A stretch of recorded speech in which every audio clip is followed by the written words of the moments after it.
Bonjour les différentiels. Alors j'ai une envie en fait de te partager ce que je vis en ce moment parce que je suis sûre que ça va te parler.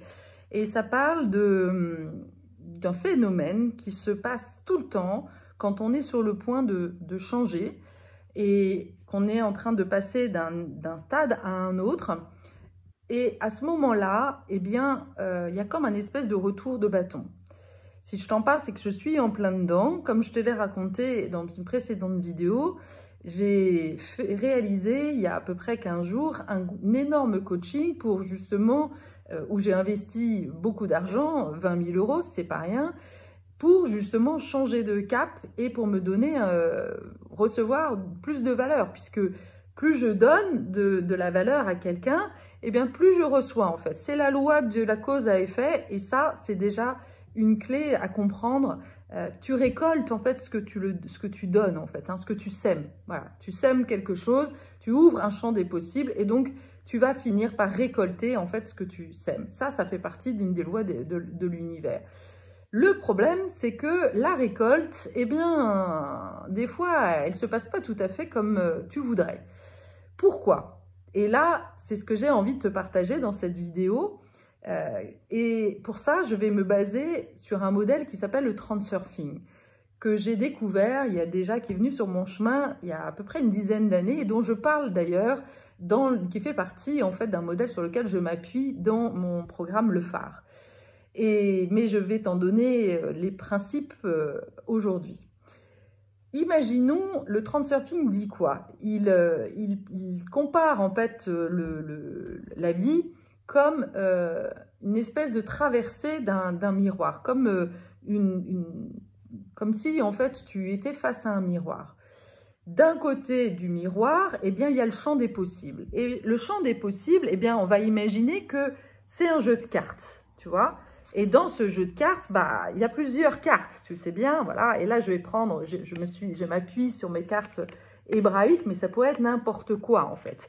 Donc, dans ton jeu de cartes, dans ta vie, quelque part, si, par exemple, tu veux chercher un boulot ou tu cherches un partenaire, eh bien, tu as tout type de choix possible, en fait. Tu as le choix de tomber sur un boulot de merde, tu as le droit de réussir ton projet entrepreneurial ou tu as le droit de ne pas y arriver, etc., etc. Tu vois à peu près où est-ce que je veux en venir. Et puis de l'autre côté, il y a la réalité, il y a ce qui se passe dans ta vie, en fait. Et ça serait tellement simple si on pouvait choisir en disant, bah oui, moi je veux la carte de l'entrepreneuriat qui marche, en fait. Bah oui, c'est normal. Sauf que, en réalité, la carte que tu tires, donc dans la vie réelle, sur laquelle voilà, ce qui se passe dans ta vie réelle, correspond non pas à ce que tu as demandé, mais à ce que tu vibres. Et ça, c'est vraiment hyper important de le comprendre. Tu reçois, tu récoltes ce que tu vibres. Tu vis dans l'instant présent, tout ce que tu vis correspond à ce que tu penses, et ce que tu penses se traduit par des émotions, donc une vibration, et c'est cette vibration qui va faire de toi une personnalité, et donc du coup qui va faire ta réalité. Ça, c'est vraiment le principe qui a été défini aujourd'hui par les lois quantiques. Mais alors, comment ça se fait que quand tu décides de faire un super programme, que tu te lances dans un programme comme le Phare, par exemple, ou comme moi, dans mon coaching très haut de gamme, comment ça se fait que juste après, 15 jours après, ce que je tire, ce que je vois, en fait, ce que je vis au quotidien, c'est toujours les mêmes galères, en fait. Tu te dis, attends, mais il y a un problème, en fait. Moi, j'ai investi, je me suis engagée dans quelque chose, et puis pourtant, je ne reçois pas vraiment le fruit de ce que j'ai investi. Alors que j'ai fait un super boulot pendant le coaching, mais les résultats qui sont dans l'instant présent ne correspondent pas à ce que j'espérais. Et là, c'est super important de comprendre qu'il y a en fait comme un décalage. C'est-à-dire que entre le temps de ce que tu as investi et de ce que tu vas recevoir, il y a un temps de latence. C'est-à-dire que, il y a des chances que les premières personnes, par exemple en ce qui me concerne pour le coaching, t'as beau avoir fait un super programme haut de gamme, etc., eh bien, les choses que tu vas vivre dans ton... Déjà, la première des choses, c'est que ça va bouger des choses dans ton quotidien. Et ce que tu vas vivre, en fait, n'est pas forcément des choses super. Pourquoi? Parce que c'est comme si l'univers, eh bien, te testait, justement. Et puis, ce que nous dit le Transurfing, encore une fois, c'est qu'il y a un temps de décalage. Donc, en réalité, tu continues à recevoir des choses de ton ancien toi. Tu vois? Donc, les personnes que tu reçois ou les choses que tu vis au quotidien, finalement, sont une espèce de résonance de ce que tu vibrais d'avant. Et donc là, c'est super important. Et ce que nous dit le Transurfing, c'est que c'est pas tant la chose que tu vis qui est importante. C'est-à-dire, ce qui est important, c'est pas la carte que tu vas recevoir, en fait. Tu vas vivre, voilà, par exemple, tu as payé un coaching haut de gamme pour pouvoir lancer ton business et pouvoir vraiment récolter des clients qui te ressemblent plus, qui soient vraiment engagés, etc. Et finalement, en fait, tu continues à recevoir des personnes qui ne correspondent pas, qui sont hésitantes ou voilà, qui ne sont pas, elles, engagées et prêtes à investir la valeur de ce que tu es. Donc, à ce moment-là, il y a deux choix. Et c'est ça que nous dit le Transurfing. Le plus important, ce n'est pas la carte que tu reçois, mais c'est la réaction que tu vas avoir, qui, elle, va justement renvoyer un message qui va soit conforter le coaching que tu as fait, soit au contraire revenir en arrière. Et ça, c'est vraiment super important. C'est-à-dire que si tu reçois, par exemple, des clientes, comme c'est mon cas aujourd'hui, je reçois, ça fait 2 clientes que je reçois à la coup sur coup, qui s'engagent sur le programme Le Phare et qui, après une séance, me disent finalement, je ne le fais pas. Alors, je me dis, il y a 2 solutions par rapport à ça. Alors que ça fait 2 ans que je fais ce programme et que je n'avais plus vécu ça. J'ai vécu ça au début, quand je me suis lancée. Et là, ça faisait 2 ans, il n'y avait plus de problème en fait. Là, je me dis, c'est bizarre, je reviens en arrière. Donc, soit je me dis, en fait, qu'est-ce qui tourne pas rond?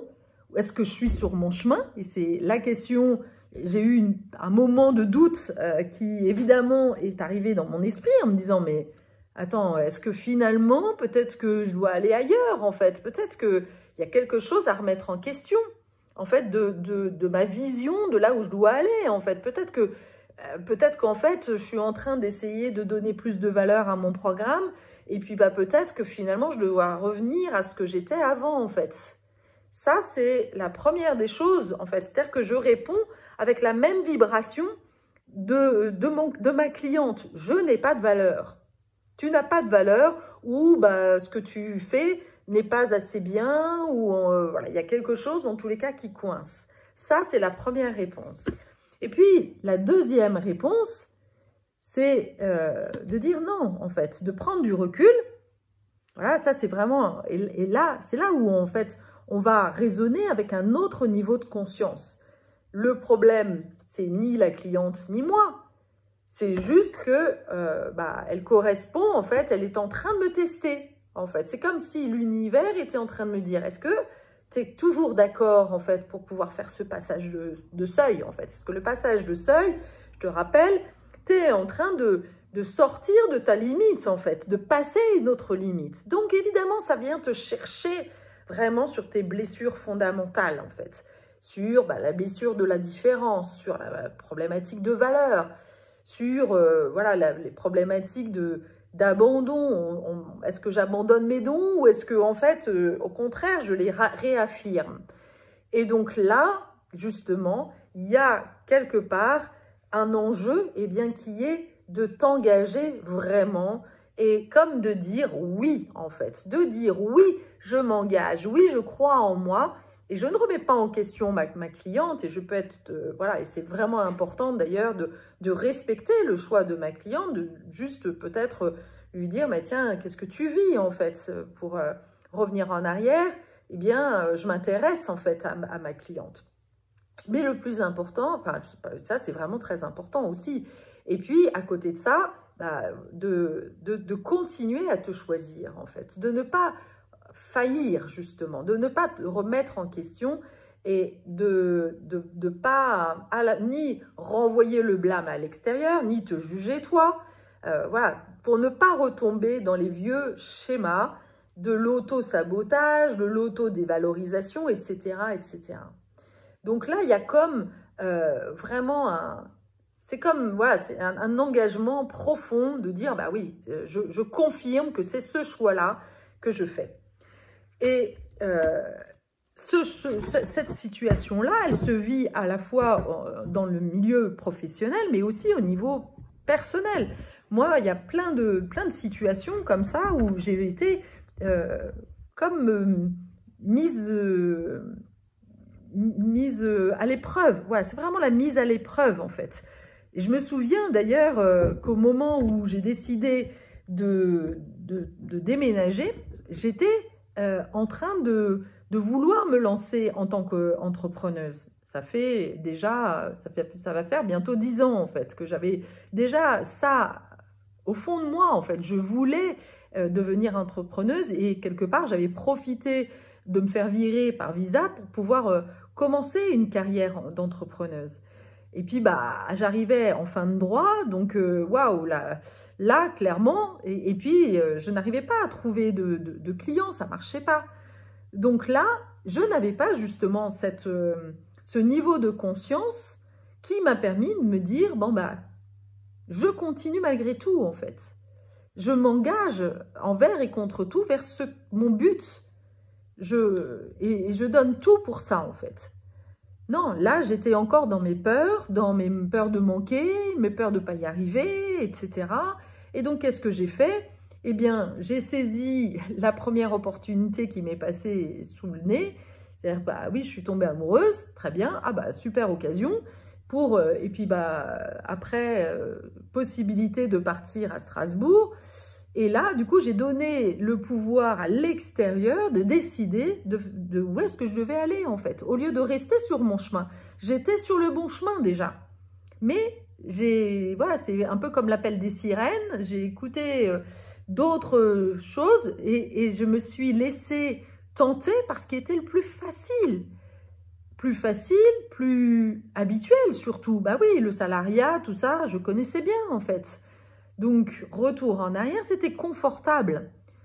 Et ça, c'est vraiment hyper important de comprendre que quand on fait un programme comme le phare ou un programme vraiment qui va nous chercher dans les profondeurs, eh bien, très souvent, eh bien, il y a comme une épreuve, en fait. Tu ne reçois pas les résultats tout de suite escomptés. Il va falloir faire preuve de patience. Et ça, c'est pas ton fort. Parce que toi, tu veux tout de suite. Et c'est l'enfant en toi qui veut jouer tout de suite. Ah bah attends, mais moi j'ai payé pour ça, donc du coup, j'ai envie de jouer tout de suite. Et là, quelque part, c'est là où la vie va te challenger et va te dire, ouais, bah qu'est-ce que tu veux? Est-ce que tu y vas? Est-ce que tu sautes maintenant? Tu as tous les éléments en main, bah tu fais quoi? Est-ce que tu fais un retour en arrière? Ou est-ce que bah, tu décides de plonger? Tu sais pas par où commencer, bah c'est pas grave, tu commences quand même en fait. C'est les 5 secondes de Mel Robbins qui dit que si tu attends plus de 5 secondes pour prendre une décision, eh bien ensuite, c'est le cerveau, en fait, c'est le mental, c'est ton ego qui va t'empêcher. Bah, c'est exactement ça, en fait.